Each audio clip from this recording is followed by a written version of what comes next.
hi, A2Z. I didn't see you there. I was just here by the fire, thinking about grammar, as one does during the holiday season. That's right. This is an A2Z holiday grammar special. To be clear, it's not grammar about holidays. It's just a grammar special that's taking place at the holiday. Okay. Thanks to all of you who have browbeaten me and made me feel really guilty that I no longer include a grammar bit at the end of the episodes. You have driven me to this point where I'm going to do an episode with nothing but grammar in it. And before we begin on the grammar, I just want to say, why do I even care about grammar?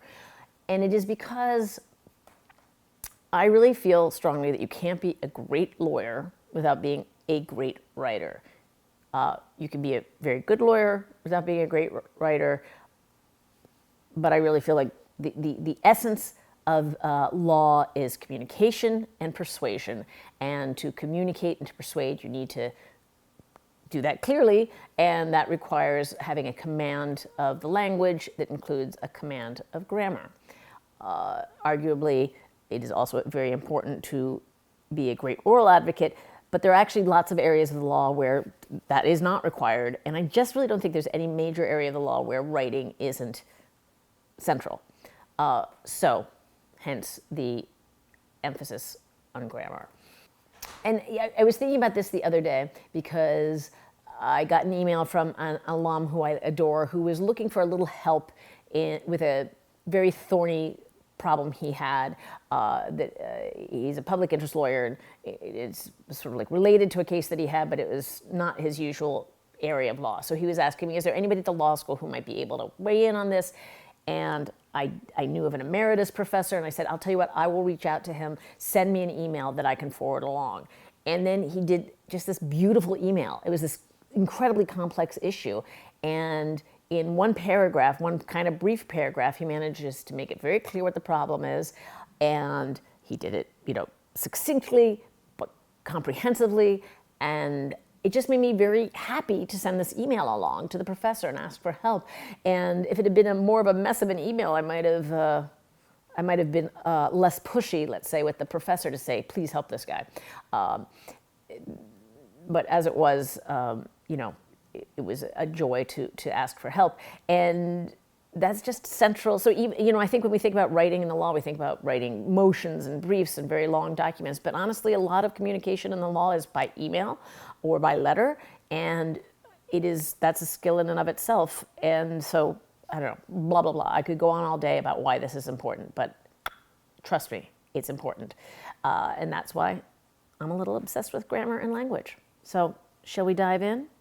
All right, first, I want to talk about, I have a category that's like words that are confusing a little bit. And they are homophones, so more or less. So, first one, vise, V-I-S-E, and vice, V-I-C-E. They sound very similar, and they are quite different. And I recently had an argument with a family member, and I won because they thought the phrase, a vice grip, that's where they're saying a vice grip. And I said, no, it's not vice grip, it's a vise grip. Vise is like, the thing that you turn and it holds something steady, and so it's a grip. And vice means a sin. So those are two different things, and if you're talking about something involving gripping, you want to say vise, okay? Next, seized, S-E-I-Z-E-D, and ceased, C-E-A-S-E-D. That was in a personal statement recently. In the essay, they meant ceased, like stop, which means to stop, and they wrote seized, which means to grab something, and in context, it was, it didn't make any sense, and it was also sort of funny, and anyway, that had not occurred to me that those sound so much alike until I saw someone who had made that mistake. So keep those separate. Here's one that just came up at work, and I lost the argument on this, but I still hold to my views. And it has to do with the word born, B-O-R-N or B-O-R-N-E.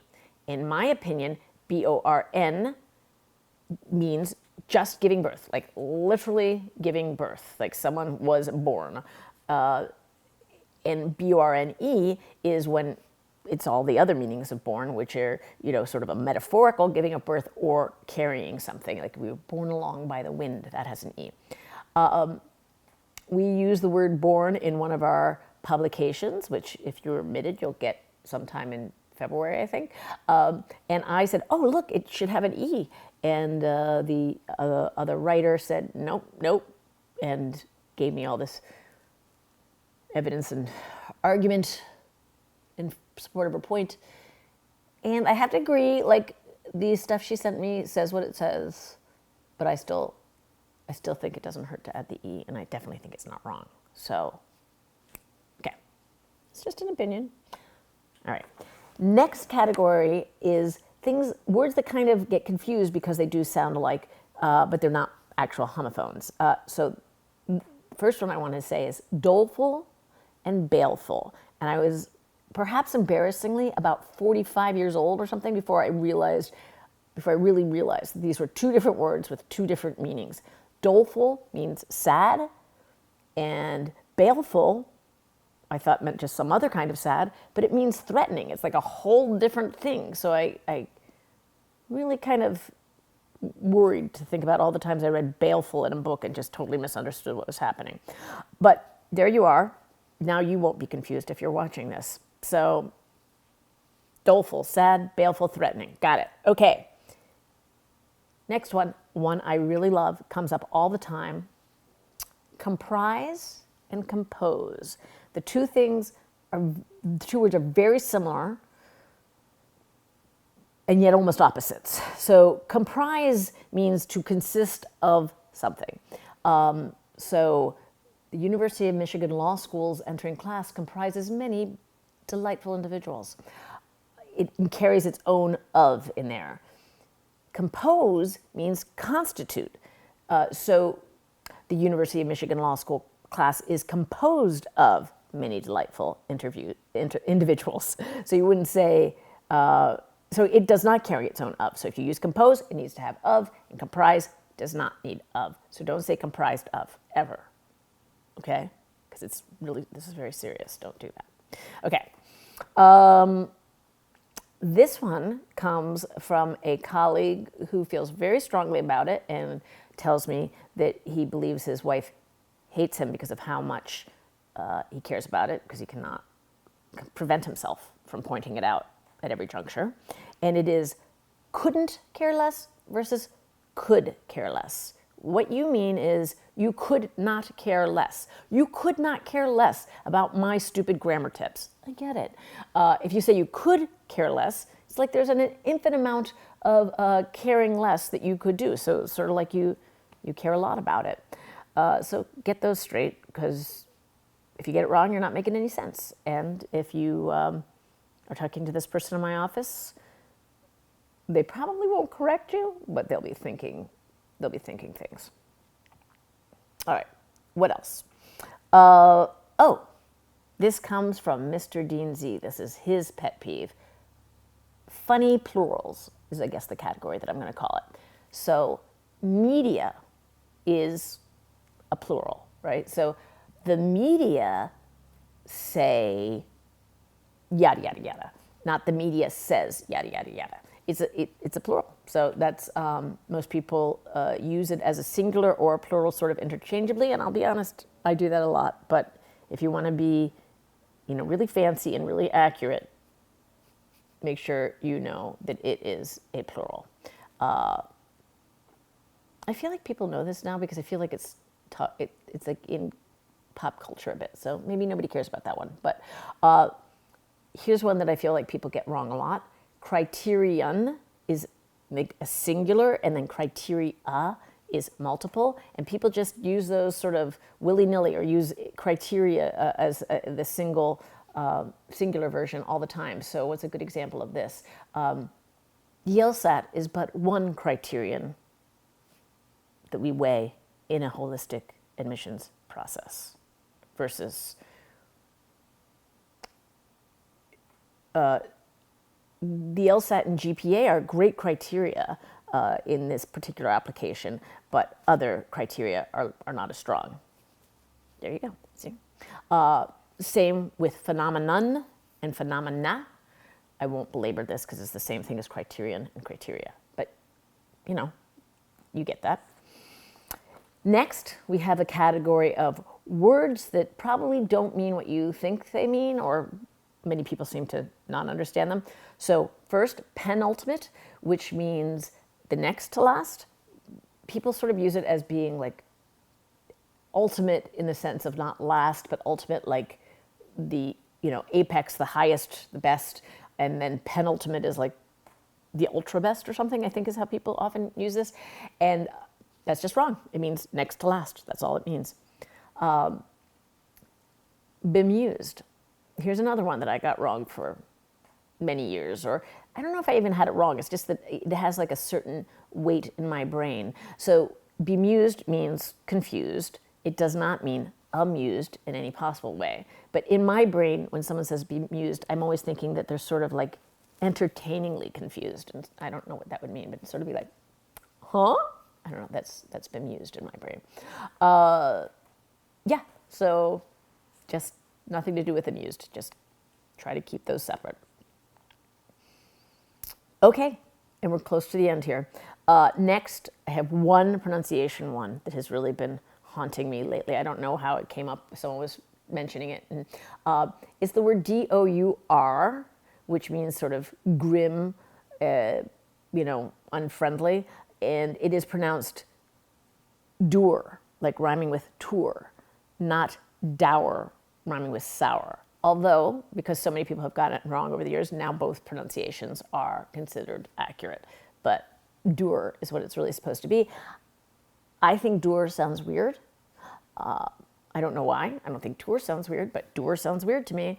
So I just try not to say it because I feel like if I say it right, people will think I'm getting it wrong. And yeah, it's sort of like fort and forte if you are a long-time watcher of A2Z. Look who's joined us.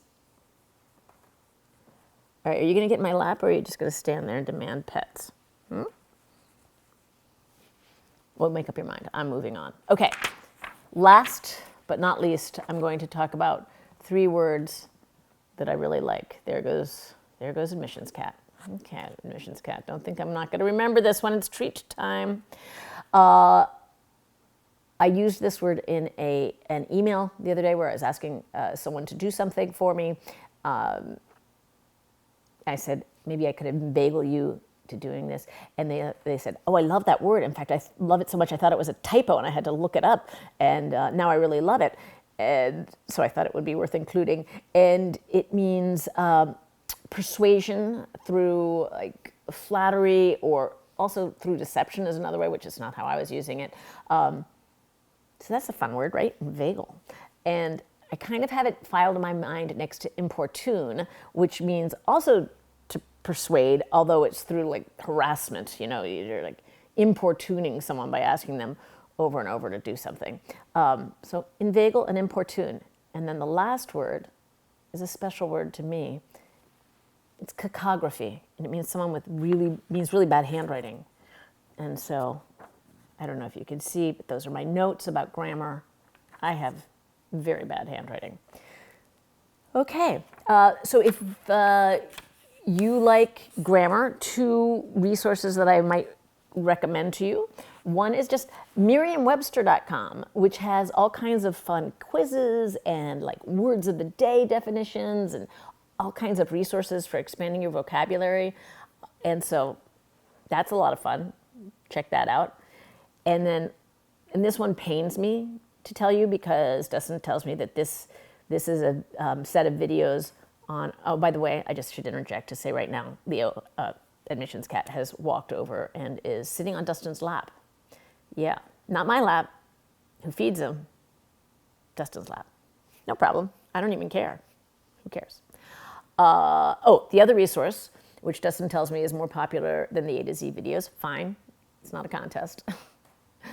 But Patrick Barry, who's a professor at the law school, who has, he puts on something called Good with Words, and It's both videos and a lot of written materials. So Google that, and it's huge. It's like all kinds of tips, including not just grammar and stuff, but like language techniques, sort of in rhetoric, that are very interesting. That you'll probably, you read them and you think, oh yeah, I've noticed that, but I never really thought about it as a technique of language. So you might really enjoy that. Okay, so now a couple more things.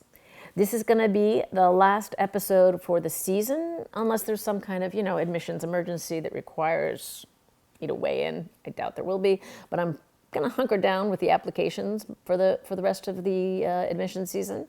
But we'll probably be back in next summer, 2024. And I also want to give a special thanks to Dustin, who is sitting there with my cat in his lap, petting away. It's so lovely. But schlepped all the way over to my house to do this because we thought it'd be funny to do it in front of the fire since it's the holiday season. So an extra special thanks to the amazing Dustin, who I tried to cajole to get into this video with me, but he said there was no reason for that. And so rude, he won't go. Okay, but we're going to get him sooner or later. All right, thank you as always for listening, and even though I don't have a plan to make any videos, please feel free to put comments and questions in the notes below or send us an email to law.jd.admissions@umich.edu. And wherever you go, go blue.